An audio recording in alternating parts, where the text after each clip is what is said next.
काही वर्षांपूर्वी, म्हणजे ही खूपच जुनी गोष्ट असणार, त्यांच्या गावात चित्रात दिसणाऱ्या जीवासारखा एक जीव एकाएकी विध्वंस घालू लागला. त्यांच्या गावात चित्रात दिसणाऱ्या जीवासारखा एक जीव एकाएकी विध्वंस घालू लागला. आधी तो माणसांवर हल्ला करून त्यांना घायाळ करायचा, मग छाती फोडून त्यांचे हृदय खाऊन टाकायचा. शी, बापरे! विराजच्या अंगावर काटाच आला. विशेष म्हणजे त्याला कोणीही स्पर्श करू शकायचे नाही. कोणी भाला फेकला तर तो त्याच्या शरीरातून आरपार जाणार, पण त्याने हल्ला केला तर मात्र बचाव करण्याचा काही उपायच नाही, कारण तो त्याच्या भक्ष्याला स्पर्श करू शकायचा. पण भक्ष्याचे प्रतिकाराचे सारे उपाय त्याला स्पर्शच करू शकत नसल्याने व्यर्थ जायचे ना. मग त्याचा बंदोबस्त कसा केला? लोक एका साधूकडे गेले म्हणे. त्यांनी त्याचा सामना केला आणि त्याच्या शरीराला चित्रात रूपांतरित करून टाकले, आणि तेच ते चित्र होते. विराज हसू लागला. भंकस गोष्ट. मी असतो ना तर तेव्हाच ते चित्र फाडून टाकले असते. मीही तेच केले. काका म्हणे मी बराच हट्ट करून त्या माणसाकडून ते चित्र विकत घेतले, पण त्या चित्राला फाडायची त्यांची हिंमत झाली नाही. ते पुढे काही बोलणार तोच मी उठलो. हसत हसत भिंतीवरून फ्रेम काढली, मग चित्र काढले आणि तुझे म्हणालास ते केले. काका तर चक्क वेडा झाला असणार ना? विराजने हसत विचारले. होय, ओरडला तो खूप. मी म्हटलो भंकस असते होई, पण काका शिव्यांची लाखोली वाहत होता. मलाही आवेशात चूक केल्याचा जरा पश्चाताप झाला. असो. नंतर काका आपोआप शांत झाला. आपोआप बोबडी वळते की काय भावा? होय, तसेच समज. कारण त्या रात्री मी काकाच्या घरीच एका खोलीत झोपलो होतो, तेव्हा तो आवाज माझ्या कानावर पडला. मुक्त केलेस तू मला, मुक्त केलेस, असा भयंकर आवाज होता तो. मग मला सुरुवातीला कानांवर विश्वासच बसला नाही, पण त्या घटनेनंतर माझी मनस्थिती बिघडायला सुरुवात झाली. भयंकर स्वप्ने पडू लागली. तो चित्रातला राक्षस स्वप्नात येऊ लागला. झोप पूर्ण व्हायची नाही. कशात मन लागेनासे झाले. तू हे काकाला सांगितलेस? कशाला सांगू? काका आणखी चिडला असताना. मग मी मानसोपचार तज्ज्ञांकडे गेलो. त्यांनी औषधे दिली, पण कशाचा फरक पडला नाही. आणि या घटनेनंतर दुसऱ्या महिन्यात काका वर गेला. माझी मनस्थिती मग आणखी खराब होऊ लागली. केव्हाही ते आवाज ऐकू येऊ लागले. आणि काल रात्री तर तो मला स्वप्नात म्हणाला, उद्या येतोय मी. सध्या मला शरीर नाही, पण उद्या मी शरीर घ्यायला येतोय म्हणून. आणि तू ऐकलेस? अरे तू वेडा होतोयस, बाकी काही नाही. अजून उपचार घे जरा. वाटले तर पैसे मी देतो. विराज त्याची खिल्ली उडवत म्हणाला. ऐक, नेहमी मला झोपेतून जाग यायची. ती स्वप्ने लक्षात राहायची नाही. एकांतातून चालत असताना मागून कोणीतरी आवाज देतोय असे वाटे, पण ते शब्द समजायचे नाही. पण काल मला स्वप्नात तो एका दलदलीत उभा दिसला. चारही बाजूंना चिखल, आणि तो चिखलात उभा, आणि तो मला असे म्हणत होता. अशी धमकी मिळाल्याने मला वाटते की तो नक्की येणार माझे शरीर घ्यायला. पहिल्यांदाच स्पष्ट शब्दात बोलला तो. बघ यार, मला सांग, मग तू शहरात का थांबला नाहीस? तिथे भूताने अशी धमकी दिली नसती ना? आय मीन, तू इथे स्वतःला आयसोलेशनमध्ये ठेवल्याने तुझी मेंटल कंडिशन आणखी खराब झाली. आणि जर भूताची कथा खरी असेल, आणि समजा भूताने माझे शरीर प्राप्त केल्यावर शहरात लोकांचा जीव घ्यायला सुरुवात केली असती, तर समजा इथे मी बनलो, तर तुलनेने कमी लोक मरतील, आणि तोवर कोणीतरी काहीतरी उपाय शोधेलच ना.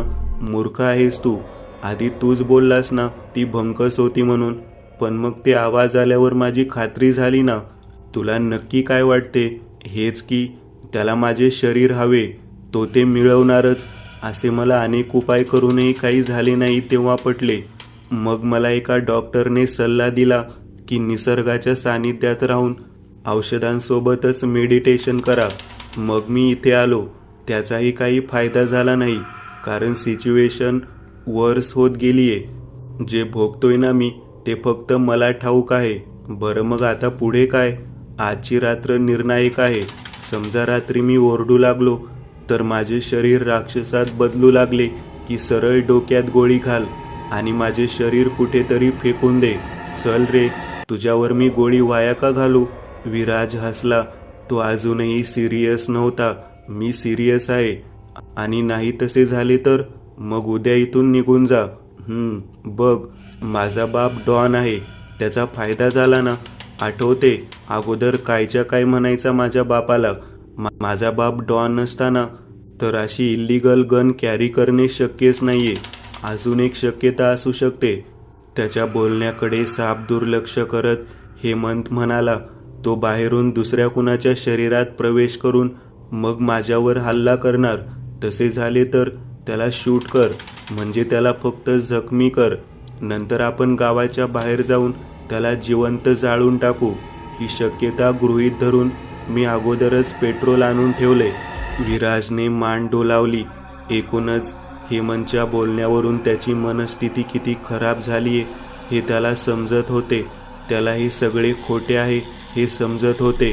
पण आज काहीच झाले नाही तर त्याच्या मनात बसलेली भीती निघून जायला मदत होणार होती. म्हणजे खरोखर आजची रात्र निर्णायक होती. विराजने हॉलमध्ये चटई टाकली.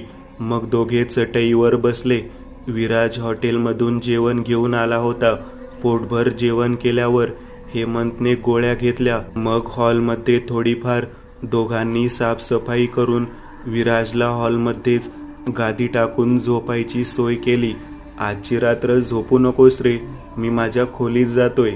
दरवाजाला आतून कडी घालणार नाही, फक्त लोटलेला असेल तो. परत सांगतो, तू झोपू नकोस बरं. नाही रे भावा, आणि झोपलो तरी मी मेल्यासारखं झोपत नाही. अगदी सावध झोपतो मी नेहमी. विराज म्हणाला, प्लीज यार, देव करो आणि आज काहीही विचित्र न हो. अरे त्या वेड्या काकाचे ऐकून तू डोक्यात शेण भरून घेतलेस. हे असे चित्रात भूत कधी कैद करता येते होय? तो काका एक वेडा होता आणि तू एक दुसरा. तुझ्यासोबत राहिलो ना तर तिसरा वेडा मी नको व्हायला. आणि इतक्या लवकर झोपतोय, 9 वाजलेत फक्त. मग काय करू? झोपही येत नाही, कशात मनही लागत नाही. पेनड्राईव्हमध्ये मूवीज आहेत, म्हटले कधीतरी पाहू, पण कसले काय? मग बाहेर फिरून यायचे, रात्रीचे जंगलात भटकायचे. ओके, शुभरात्री. त्याच्या बडबडीला वैतागून हेमंत बेडरूममध्ये निघून गेला. त्या घराच्या हॉलमधून सरळ पाहिल्यास बेडरूम दिसायचा. तिथून उजवीकडे चालत गेल्यास किचन होता. अर्थात खोलीत गेल्यावर हेमंतने दरवाजा बंद करून घेतला होता, पण दाराच्या फटीमधून त्याला बल्बचा प्रकाश दिसत होता. हॉलच्या तुलनेत त्याने बेडरूममध्ये जास्त प्रखर बल्ब लावलेले असणार. तो बराच वेळ तिकडे बघत राहिला, पण बल्ब बंद झाला नाही. हळूच तो उठला. बेडरूमचा दरवाजा उघडून आत डोकावून पाहिले. अंगावर पांघरून घेऊन तो पलंगावर झोपला होता. खोलीच्या 2 भिंतीवर बल्ब लावलेले होते. अर्थात भीती वाटत असल्याने तो रोज बल्ब चालू ठेवूनच झोपत असणार, असा त्याने निष्कर्ष काढला.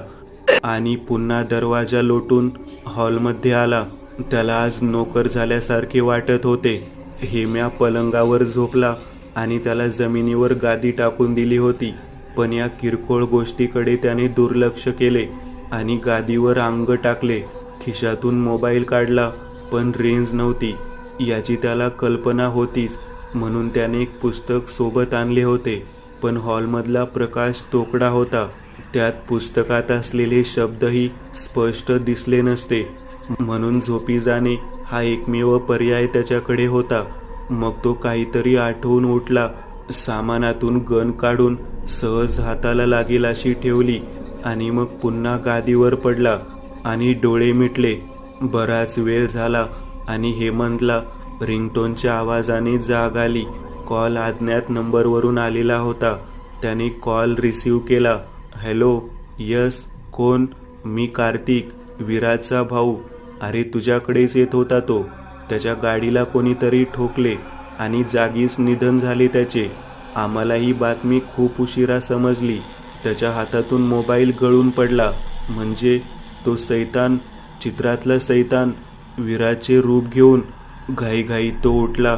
पलंगाखाली ठेवलेली कुऱ्हाड उचलली. घाईघाईत दरवाजा उघडला. खोलीच्या मध्यभागी गादीवर विराज झोपलेला होता. पण त्याचे डोळे उघडेच होते. विकृत हास्य दिसत होते त्याच्या चेहऱ्यावर. धावत जाऊन त्याने कुऱ्हाड त्याच्या डोक्यात घातली. खच आवाज होत कवटी फोडून तिचे पाते त्याच्या मेंदूत घुसले, पण पुन्हा कुऱ्हाड बाहेर काढली. खच खच तो मागे मागे सरकला आणि धाडकन जमिनीवर पडला. कसा तरी मागे सरकत सरकत भिंतीला पाठ टेकून बसला. विराज हळूहळू उठला. अजूनही डोक्यात घुसलेली कुऱ्हाड त्याने एका हाताने ओढून काढली. मला शरीर हवे होते, तुझेच हवे होते असे काही नाही. तुला कॉल करण्याची किमया माझीच होती मित्रा. पाहता पाहता त्याच्या जखमा पूर्ववत झाल्या. शरीराची उंची वाढली. डोक्यावरचे केस गळून गेले. कपडे फाटू लागले. मग त्याच्या शरीराची त्वचा फाटू लागली. सारे शरीर राखाडी रंगाचे झाले. अंगावर ठिकठिकाणी खवले दिसत होते. ते दृश्य पाहून त्याच्या काळजाला घरे पडली. रक्त गोठले, पण तो फक्त सताड उघडे डोळे ताणून फक्त बघत राहिला. लवकरच त्याची शुद्ध हरपली. सकाळी हेमंत शुद्धीवर आला तेव्हा तो हॉलमध्येच पडलेला होता. जवळच कुऱ्हाड पडलेली दिसत होती, पण तिच्या पात्याला रक्ताचा थेंबही नव्हता. इतकेच काय तर काल रात्री जेव्हा त्याने विराजचा जीव घेतला त्या ठिकाणी कुठेही त्याचे रक्त, केस कुठेही दिसत नव्हते. सुरुवातीला त्याला काहीही समजले नाही. नेमके काल पाहिले ते स्वप्न होते का? मग हळूहळू डोके ठिकाणावर आले. जेव्हा त्याने हॉलमध्ये नजर टाकली तिथे काल विराजने आणलेले सामान तसेच पडलेले होते. तेव्हा त्याचे तोंडच कोरडे पडले. औंढाही गिळला जाईना. बाहेर जाऊन पाहिले तर त्याची कार जागेवरच होती. गडबडीत पुन्हा घरात आला तर मोबाईलही पडलेला दिसला. डोके गच्च पकडून तो तिथेच बसला. आता काय, पोलिसात जावे का? आणि गेलोच तर त्यांना काय सांगावे? विराजचा बाप गुंड आहे. समजा त्याने मला दोषी मानून माझ्यावर हल्ला केला तर?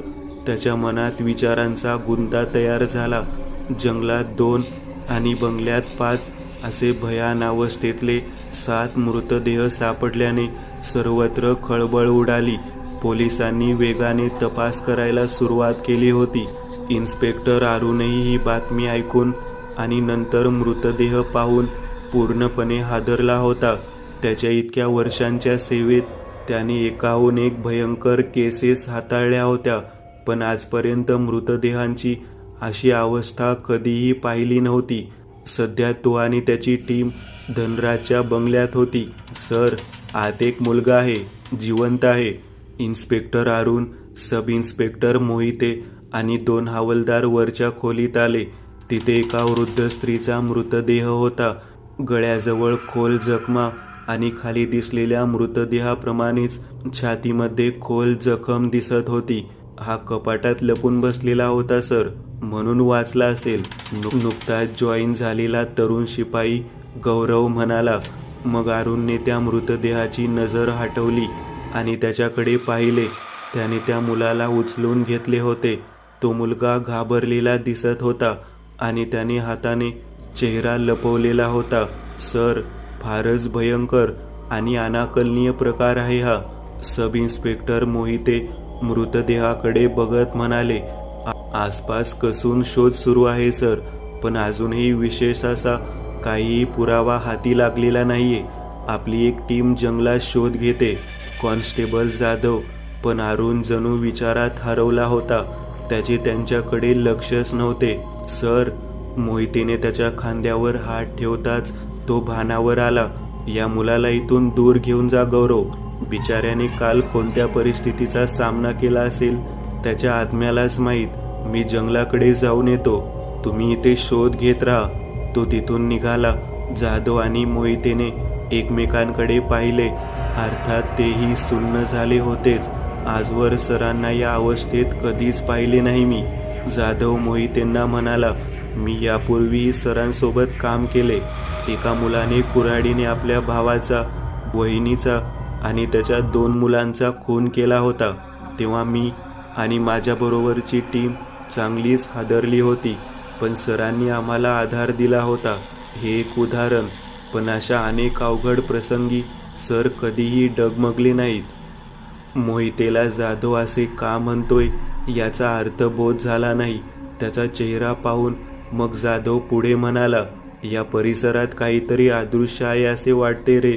सुरुवातीला मृतदेह न पाहता इथे आलो तेव्हापासूनच मनात एका अनामिकाची भीती निर्माण झालीये बघ. म्हणजे हे तुम्हालाही जाणवले तर? मोहिते फक्त इतकेच म्हणाला. त्या मृतदेहांना तिथून नेण्यात आले.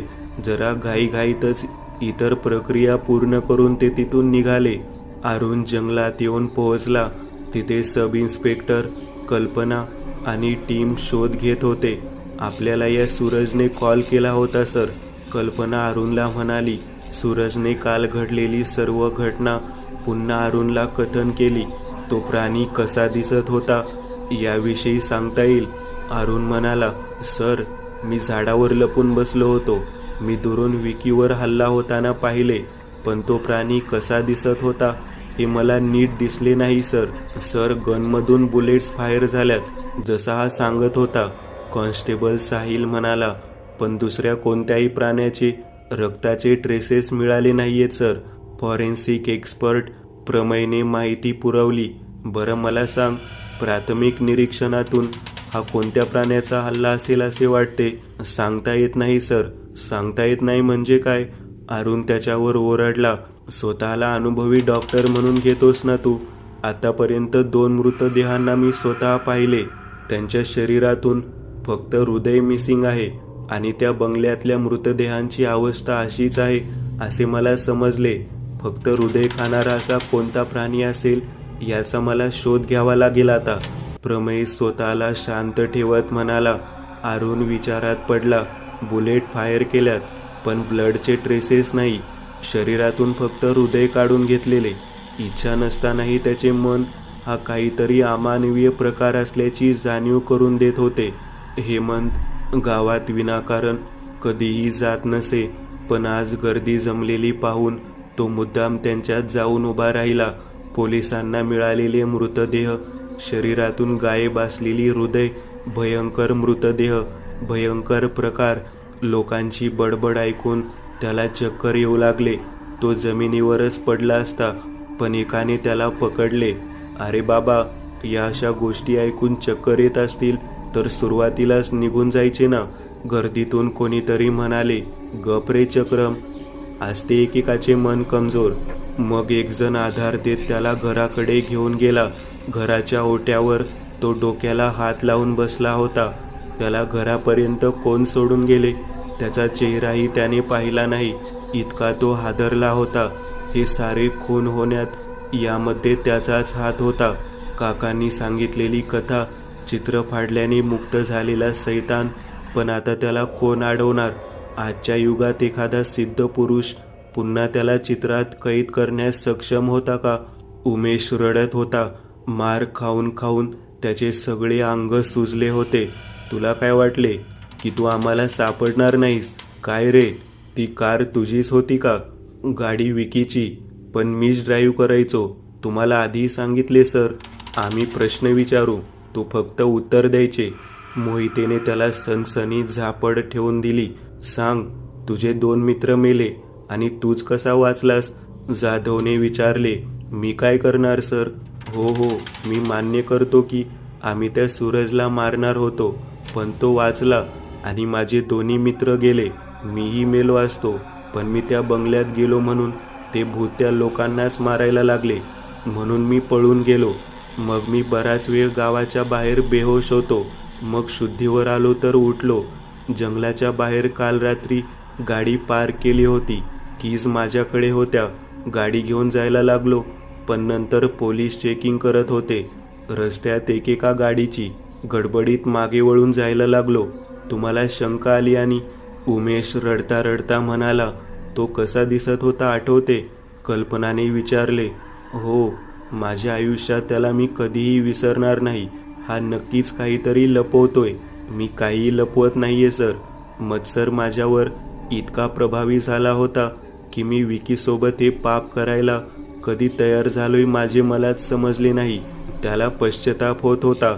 नाटक करणे बंद कर आणि आम्हाला त्याचे स्केच काढायला मदत कर. चल, जाधवने त्याची कॉलर पकडून उठवले व तिथून त्याला बाहेर घेऊन गेला. गौरवने राघवला प्रश्न विचारले होते. त्याच्या जबाबावरून त्याने भयंकर आवाज ऐकले होते. सूरजच्या आणि उमेशच्या जबाबावरून विचित्र प्राणी असल्याचीच माहिती मिळत होती. अरुण विचार करत होता, खरे तर त्याने स्वतःहून इथे ट्रान्सफर करून घेतले होते. शहरात घडणाऱ्या केसेस आणि त्यांचा सामना करून करून तो अगदी वैतागला होता. त्याला आयुष्यात थोड्या काळासाठी का असेना जरा शांतता हवी होती. म्हणून त्याने शोध सुरू केला आणि हे गाव, हा परिसर ड्युटीसाठी निवडला. इथे त्याला नक्कीच शांतता मिळेल अशी अपेक्षा होती. अर्थात यासाठी त्याला बराच पैसा खर्च करावा लागला होता. 6 महिन्यांपासून किरकोळ केसेस वगळता डोकेदुखी वाढवेल अशी एकही केस हाती लागली नव्हती. त्यामुळे तो खुश होता. पण आज तर अगदीच अनाकलनीय प्रकार घडला होता. प्रमेय म्हणत होता ते खरेच होते. त्या मृतदेहांमध्ये त्या राक्षसाने किंवा प्राण्याने काहीतरी विषारी अंश नक्कीच सोडला असणार, कारण त्यालाही अस्वस्थ वाटत होते. सर, हेमंत नावाचा एक तरुण आलाय म्हणे. त्याला याच घडलेल्या घटनेबद्दल अत्यंत महत्त्वाची माहिती आहे. व्हॉट? अरुणला आशेचा एक किरण दिसला.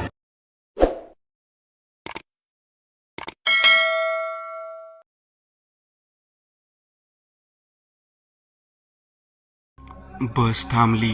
बसमधून प्रवासी उतरू लागले. हाताने गर्दीतून वाट करत एक छोटा मुलगा बस बाहेर पडला. इकडे तिकडे नजर फिरवली आणि समोर काही अंतरावर बाईकजवळ उभ्या व्यक्तीकडे पाहिल्यावर त्याच्या चेहऱ्यावर स्मित हास्य उमटले. मामा! आपल्या मामाला पाहून छोट्या राघवने त्याच्याकडे धाव घेतली आणि त्याच्या जवळ जाऊन पोहोचला. त्याच्या मामाने त्याला मिठी मारली आणि उचलून घेतले. कसे आहात भाचेराव? धनराजने विचारले. खूप हाल होते, परीक्षा होत्या, तो कपाळाला आठ्या आणत म्हणाला. धनराज हसला. तशी त्याची बहीण आकांक्षाही तिथे आली. बघ, तुला बघून कसा धावतच तुझ्याकडे आला. सारखे सुरू असायचे त्याचे, पेपर कधी संपतील, मामाकडे कधी जाईन, खूप बडबड करतो हा आता, ती हसत म्हणाली. धनराज हसला. मग ते तिघे तिथून निघाले. रस्त्याच्या दोन्ही बाजूंना हिरवीगार पिके दिसत होती. छोट्या राघवचे डोळे निसर्ग सौंदर्य त्याच्या मनात साठवत होते. शहरातल्या बंगल्यांना लाजवेल असा धनराजचा बंगला होता. राघवला आपलेही असेच शेतात घर असावे असे नेहमी वाटे. नाहीतर मामाकडे राहून इथल्या गावातल्याच शाळेत प्रवेश घ्यावा की काय असे वाटे. शिवाय आजी आजोबा, मामा मामी खूपच प्रेमळ होते. बंगल्यापर्यंत जायचा रस्ता सोडला की इतरत्र सर्वत्र हिरवळ, झाडे आणि पिके दिसत होती. बंगल्याच्या पार्श्वभूमीला असलेला डोंगर त्याच्या सौंदर्यात आणखी भर घालत होता. बाईक थांबली. मग तो सर्वांना भेटला आणि मामाला विचारून घरामागे असलेल्या बोरीच्या झाडाकडे गेला. त्या झाडाखाली लाल पिवळ्या बोरांचा सडास पडलेला होता.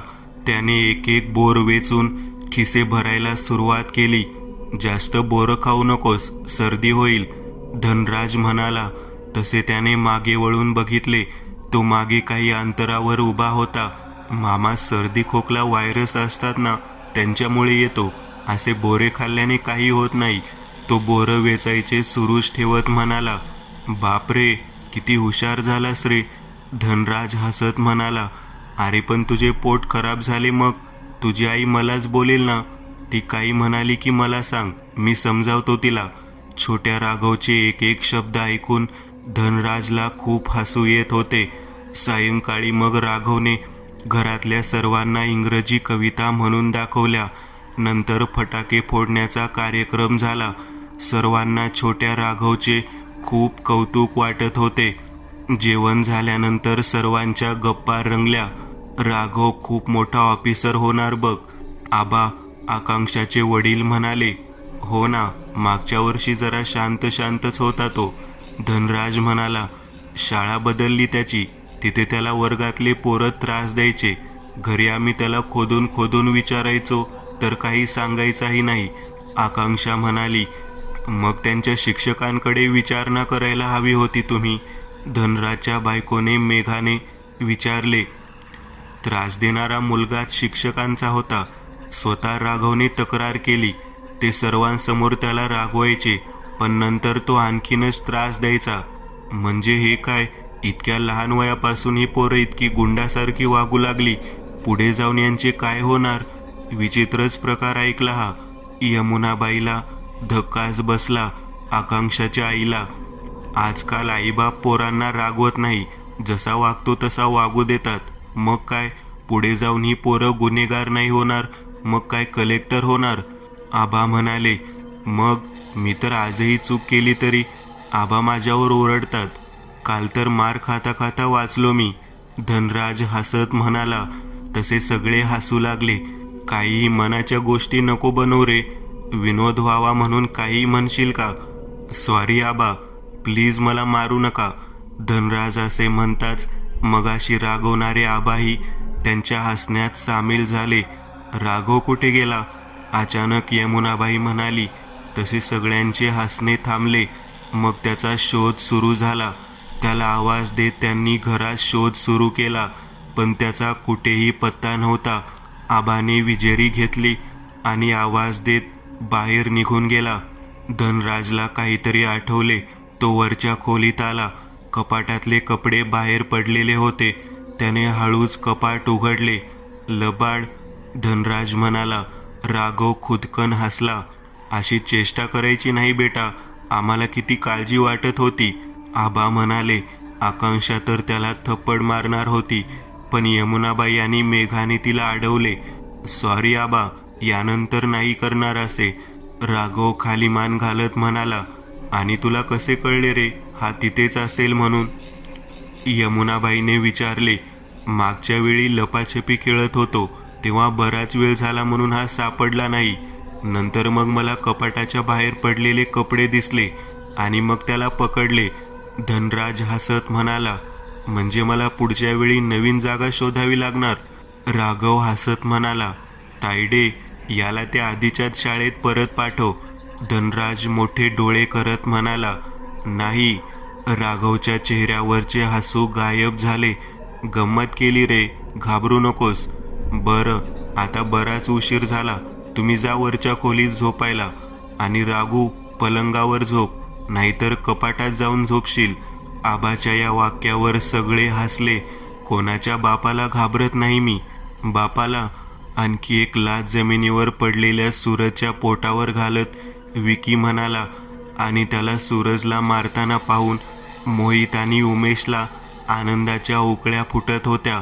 म्हणजे मला यासाठी इथे आणले? वेदनेने कळवळत सूरज ओरडला. होय, विकी शक्य तितक्या जोरात ओरडत म्हणाला. अर्थात चारही बाजूंनी जंगलाने घेरलेल्या या जंगलात तेही इतक्या रात्रीच्या वेळी त्यांचा आरडाओरडा ऐकणारी कुणीही नव्हता. तुझ्यासारख्या सडक छाप पोराशी दोस्ती करायला हा विकी रिकामा नाहीये. त्रिशा फक्त माझी आहे. समजा माझा तू खून केलास म्हणून मग ती तुझी होईल. तुझ्या बाबतीतच तिचे काय विचार आहेत हे मला चांगले माहिती आहे. सूरजही काही कमी नव्हता. मग त्याला आणखी लाथा बसल्या. त्याला मार खाताना पाहून मोहितपेक्षा उमेशला जास्त आनंद होत होता. खरे तर विकी त्रिशासाठी अगदी वेडा झाला होता आणि हे मोहित आणि उमेशला चांगले ठाऊक होते. इंजिनिअरिंगच्या पहिल्या वर्षाला टॉपर उमेश होता, पण मग 3 वर्षाचा डिप्लोमा करून दुसऱ्या वर्षाला प्रवेश घेतलेल्या सूरजने आधी उमेशचे टॉपर स्थान बळकावले आणि मग त्रिशाही त्याची झाली. वर्गातले प्रथम स्थान गेले म्हणून उमेश त्याच्यावर नाराज होता आणि त्रिशा गेली म्हणून विकी. म्हणून त्यांनी त्याच्याशी खोटी मैत्री केली, विश्वास संपादन केला आणि इथे आणले त्याचा खून करायला. विकीने आधी त्याच्या डोक्यात काठी घालून त्याला कमजोर केले आणि मग मारायला सुरुवात केली. बघ बघ किती माज आलाय त्याला. मोहित आगीत तेल ओतत म्हणाला. सूरज इतक्या वेळापासून शांतपणे मार खात पडला होता. त्याने केव्हापासून हातात एक दगड घट्ट पकडला होता. त्याला मारून मारून विकी थकला.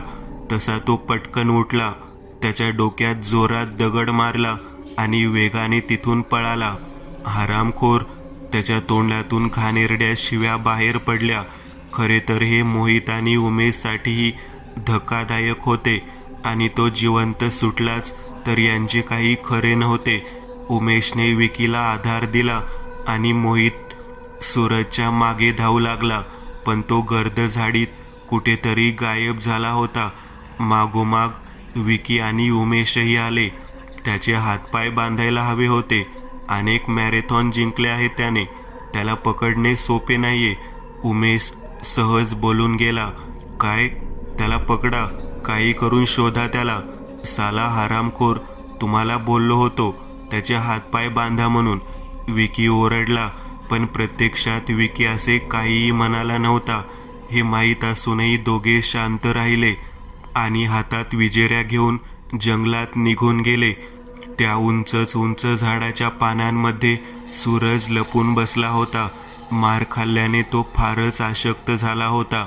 तो चांगला मुलगा नाहीये, त्याच्या संगतीत राहू नकोस. त्रिशाने ही वॉर्निंग त्याला अनेकदा दिली होती, पण त्याने नेहमीच दुर्लक्ष केले. अभ्यासात, खेळांमध्ये तो हुशार होता, पण माणसे ओळखण्यात तो खरोखर कमी पडला. दिवाळीच्या सुट्टीत घरी जाण्याऐवजी तो या तिघांसोबत जंगलात आला होता. आई सणाला घरी याचा आग्रह करत असूनही त्याने या नालायकांसाठी वेळ काढला आणि प्रत्यक्षात तो एक धोकादायक सापळा होता, त्याच्यासाठी रचलेला. डोक्याला रुमाल लावून, डोळे गच्च मिटून विकी एका दगडावर बसलेला होता. त्याने डोळे उघडून बघितले. सर्वत्र पांढरा चंद्रप्रकाश पसरलेला होता. डोंगर उताराला असलेली झाडे स्तब्धपणे उभी होती. जणू शीतल चंद्रप्रकाश प्राशन करून तृप्त होऊन सगळी झाडे गाढ झोपी गेली होती. आणि या अपेक्षित दृश्यामध्ये एक अनपेक्षित दृश्य दिसले आणि त्याचे डोळे मोठे झाले. एक धिप्पाड आकृती वेगाने डोंगर चढत त्याच्याकडेच येत होती. तो मोहित, उमेश, सूरज यांच्यापैकी कोणीही नव्हता. इतकेच काय, तो मनुष्यच नव्हता. चंद्रप्रकाशात त्याला दिसले.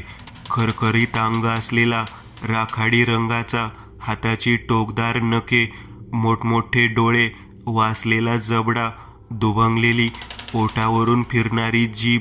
त्याला सुरुवातीला डोळ्यांवर विश्वासच बसला नाही. मग तो धडपडत उठला. घाईघाईत पिस्तूल काढले. ठो ठो, पण तो जीव, त्याला काहीही फरक पडला नाही. त्याचा निशाणा चुकला नव्हता. हे कसे झाले? पाहता पाहता त्याने झेप घेतली आणि त्याला जमिनीवर पाडले. त्याने हाताने त्याला दूर करण्याचा प्रयत्न केला, पण त्याच्या शरीरातून त्याचा हात आरपार गेला. विचित्र, हे कसे शक्य होते? धुराच्या पडद्यातून हात आरपार जावा तसा त्याच्या शरीरातून हात आरपार कसा जाऊ शकतो? त्याने एका पंजाने त्याचा गळा पकडला. नंतर त्याच्या तोंडावर त्याने पंजा ठोसला. खसखन नखे त्वचेत शिरली. तो ओरडू लागला. मग त्याच्या तोंडात वेगाने पंजा घातला. मगाशी गोळीबाराचा आवाज ऐकून मोहित आणि उमेश धावतच तिथे आले होते. तेव्हा त्यांना हे दृश्य दिसले आणि ते मुळापासून हादरले. पाहता पाहता त्या विचित्र जीवाने त्याची छाती फाडून टाकली. मग हिसका देऊन हृदय ओढून काढले. भला मोठा जबडा वासून त्याने ते तोंडात घातले. क्लक क्लक आवाज करत तो ते खाऊ लागला आणि त्याने गरकन मान त्यांच्याकडे वळवली. दोघे धावू लागले. जो विकी सूरजची शिकार करणार होता, त्यांचीच कुण्या अज्ञात जीवाने शिकार केली होती. धाड आवाज झाला. मोहित पडला होता. मग त्याच्या ओरडण्याचा आवाज आला. उमेशने मागे वळून बघितलेच नाही, कारण त्याला काय दिसणार होते याची कल्पना आली होती. उंच झाडावरून दुरून अस्पष्ट हे सारे सूरजला दिसत होते. तो ओरडणारच होता, पण त्याने दोन्ही हात तोंडावर ठेवले. आज त्याला एकानंतर एक असे अनेक धक्के बसले होते. ज्यांना तो मित्र समजत होता ते मुळात शत्रू निघाले. त्यांच्या हातून मरणार की काय असे वाटत असताना त्यांचीच एका अमानवी जीवाने शिकार केली होती. पण या झाडावर तो सुरक्षित होता का? उमेश पडत धडपडत धावत होता. जंगली परिसर संपला आणि आता तो एका शेताच्या बांध्यावर उभा होता. मोहितमुळे उमेशला तिथून दूर येण्याची संधी मिळाली होती. समोर एक बंगला दिसत होता. आता थांबणे शक्यच नव्हते, पण मागून त्याला झाडाच्या पानांवर पाय ठेवत वेगाने धावत येणाऱ्या जीवाची चाहूल लागली आणि त्याने धावण्याचा वेग वाढवला. तो घराच्या दाराजवळ आला आणि शक्य तितक्या जोरात दरवाजा ठोठावू लागला. त्याने मागे बघितले. वाऱ्याच्या वेगाने तो धिप्पाड जीव त्याच्याकडेच येत होता. पुढच्याच क्षणी दरवाजा उघडला. तो घरात शिरला आणि त्याने दरवाजा बंद केला. कोण आहेस तू? धनराजने विचारले. उमेशने त्याचा हात पकडला आणि दारापासून दूर घेऊन आला. एव्हाना आबा, यमुनाबाई, मेघाही तिथे आले होते. त्याने माझ्या दोस्तांना मारले, तो दाराकडे बघत म्हणाला. सर्वांनी दाराकडे बघितले. दरवाजातून आरपार एक पंजा बाहेरून आत आला. मग हळूहळू तो जीवच दारातून घरात आला. घटना इतक्या वेगाने घडत होत्या की त्यांना विचार करायची संधीही मिळाली नाही. मात्र आबाने त्वरित कृती करत कोपऱ्यात पडलेली कुऱ्हाड उचलली आणि त्या जीवाकडे वेगाने निघाले. मात्र एका फटक्यात त्याने त्याला जमिनीवर पाडले आणि झडप घातली. धनराजचा थरकाप उडाला होता. उमेश या संधीचा फायदा उचलून दाराकडे गेला आणि दरवाजा उघडून घराच्या बाहेर पळून गेला. त्याला स्वतःचेच कौतुक वाटले. त्याला ठाऊक होतेच की तो जीव नक्कीच त्या घरात येणार, म्हणून तो त्या घरात शिरला होता. तिथे कोणीतरी असणारच याची त्याला खात्री होती. मगाशी त्या घरात चौघांना पाहिले होते, म्हणजे त्या चौघांची शिकार होईपर्यंत तो इथून दूर पळून जाऊ शकणार होता. आरडाओरडा ऐकून आकांक्षाही खाली आली. तेव्हा तिचा थरकाप उडाला. आबांच्या रक्तांच्या थारोळ्यातला मृतदेह दाराजवळ पडलेला होता आणि धनराजवर भयानक जीवाने हल्ला चढवला होता. तो जीवाच्या आकांताने ओरडत होता. त्याने धनराजला जमिनीवर पाडले होते आणि तो त्याच्या एका पंजाने त्याचा गळा दाबत होता आणि दुसऱ्या पंजाच्या अणकुचीदार नख्यांनी त्याचे पोट फाडत होता. त्याची आई आणि मेघा काठ्यांनी त्याला मारत होते, पण त्या काठ्या त्याच्या शरीरातून आरपार होत धनराजलाच लागत होत्या. त्याचा जीव गेल्यानंतर त्याने मेघावर झडप घातली. आकांक्षाने घाई केली. तिने यमुनाबाईचा हात पकडला आणि ओढतच ती त्याला वरच्या मजल्यावर त्यांच्या मगाशी ते झोपले होते त्या खोलीत घेऊन जाऊ लागली. खाली मेघाच्या किंचाळण्याचा आवाज येत होता. तिने खोलीचा दरवाजा आतून बंद केला. यमुनाबाई रडत होती. आई, सांभाळा स्वतःला, ती हुंदका अडवत म्हणाली, नाहीतर तो आपल्यालाही. आकांक्षाच्या आईने दोन्ही हात तोंडावर ठेवले. तिने राघवकडे बघितले. तो गाढ झोपला होता. तिने घाई केली. कपाटातले सगळे कपडे एक एक करून बाहेर काढले आणि राघवला उचलले. आई, काय झालं? श्श, ती म्हणाली. तिने त्याला कपाटात बसवले. किती आवाज झाला, काही झाले तरी बाहेर यायचे नाही, बाहेर राक्षस आहे, असे म्हणून तिने कपाट बंद केले. ती मागे वळली. तो जीव इथे येऊन पोहोचला होता आणि दरवाजात उभा होता. त्याने झडप घालून यमुनाबाईला लक्ष केले. आकांक्षाने इतक्या वेळापासून अडवून ठेवलेले अश्रू आता बाहेर पडू लागले होते. समोरचे दृश्य अंधुक झाले, पण तिला राघवसाठी जगायचे होते. मगाशी तिने त्यांना धनराजला वाचवण्याचे व्यर्थ प्रयत्न करताना पाहिले होते.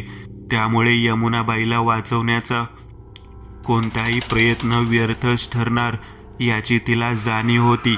त्यामुळे ती त्या खोलीतून बाहेर पडली. वेगाने पायऱ्या उतरत ती खाली जाऊ लागली.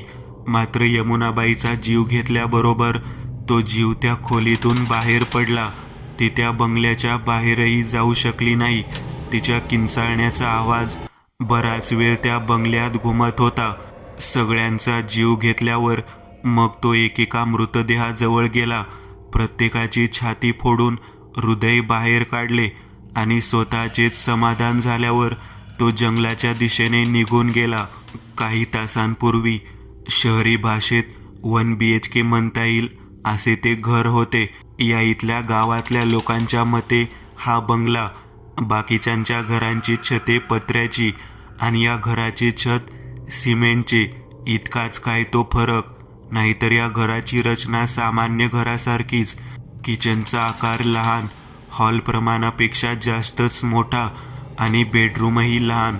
एकूणच या घरात आल्यापासून मनातल्या मनात काहीतरी तक्रारीचा पाढा सुरूच होता हेमंतचा. इथली गावठी माणसे, काय ती भाषा, काय ते राहणीमान.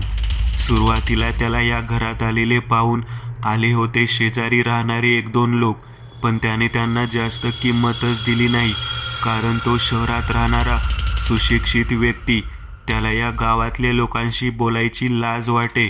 त्या घराच्या ओट्यावर खुर्ची टाकून तो रस्त्याकडे बघत होता. शेजारी एरवी वर्दळ असायची, पण त्या 4-5 घरांमध्ये शांतता होती. तिथली माणसे नक्कीच दिवाळीनिमित्त बाहेर गावी गेली असणार आणि आपण मात्र किड्यासारखे या बिळासारख्या घरात बसलोय. खरे तर हे घर मिळाले हेच त्याचे नशीब. त्याचे आई वडील गेल्यानंतर त्याचा सांभाळ काकाने केला. त्यांची 2 मुले परदेशात गेली. काकू एके दिवशी आजाराने गेल्या. 5 महिन्यापूर्वी काका गेले. त्यांनी त्यांचे शेत आणि इतर संपत्ती त्यांच्या मुलांच्या नावे केली. त्यांच्या नावावर अगदी शेवटपर्यंत सांभाळ केला हेमंतने.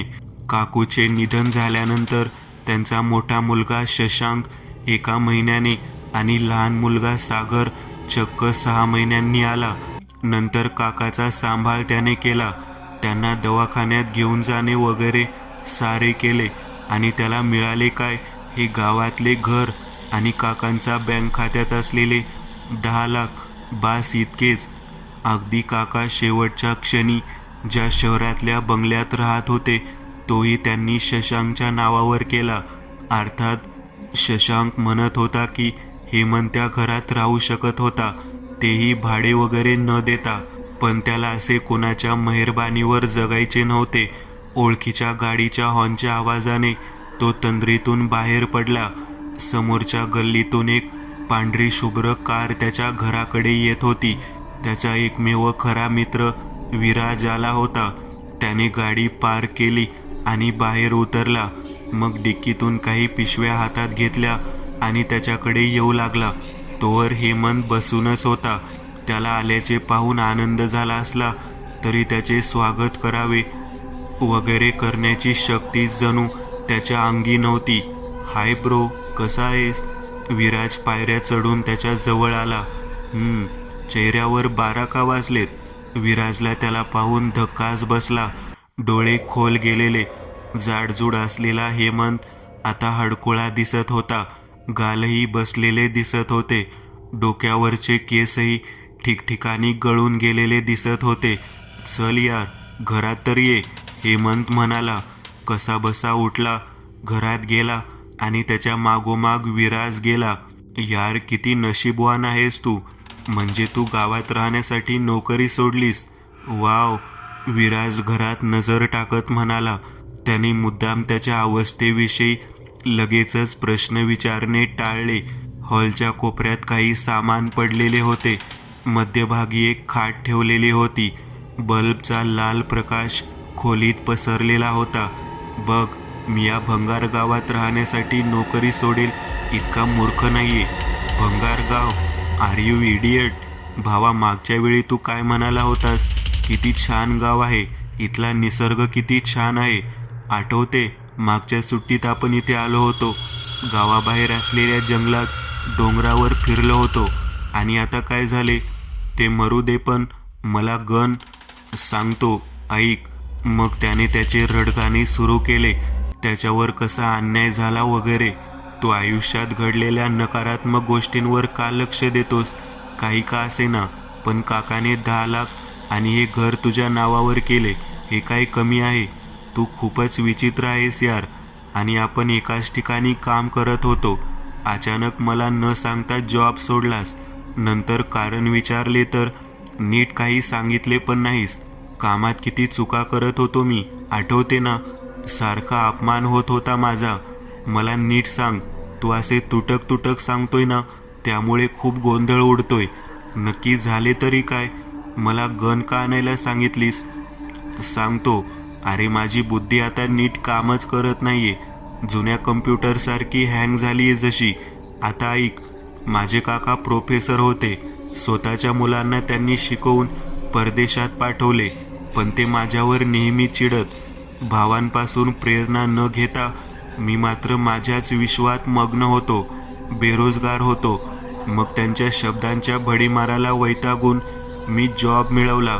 तिथेच आपली ओळख झालेली. मग मी काकाचे घर सोडले. मस्तपैकी एकटा रूम घेऊन राहू लागलो. मग काय, काका आला ना अवकातीत. म्हणतो कसा, म्हणे एकटे राहतो तर जणू हे घर खायलाच सुटते रे, अधूनमधून येत जा. विराज हसला. मी मग त्याच रात्री काकाकडे गेलो. तो रूममध्ये बसून पुस्तक वाचत होता, तर मला भिंतीवर एक चित्र दिसले. मस्तपैकी एका फ्रेममध्ये असलेले चित्र.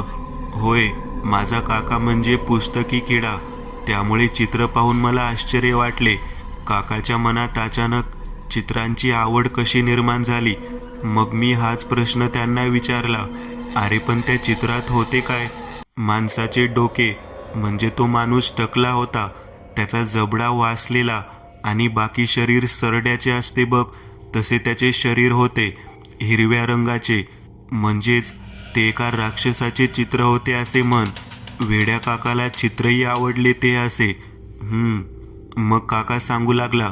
म्हणे काही दिवसांपूर्वी तो फिरायला गेला होता. तो आणि त्याची त्याच्याच वयाची मित्रमंडळी. मग त्या गावातल्या एका घरात गेल्यावर काकाला हे भिंतीला लटकवलेले, फ्रेम करून ठेवलेले चित्र दिसले.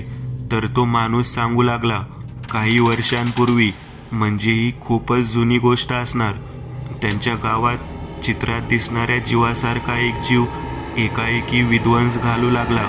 आधी तो माणसांवर हल्ला करून त्यांना घायाळ करायचा, मग छाती फोडून त्यांचे हृदय खाऊन टाकायचा.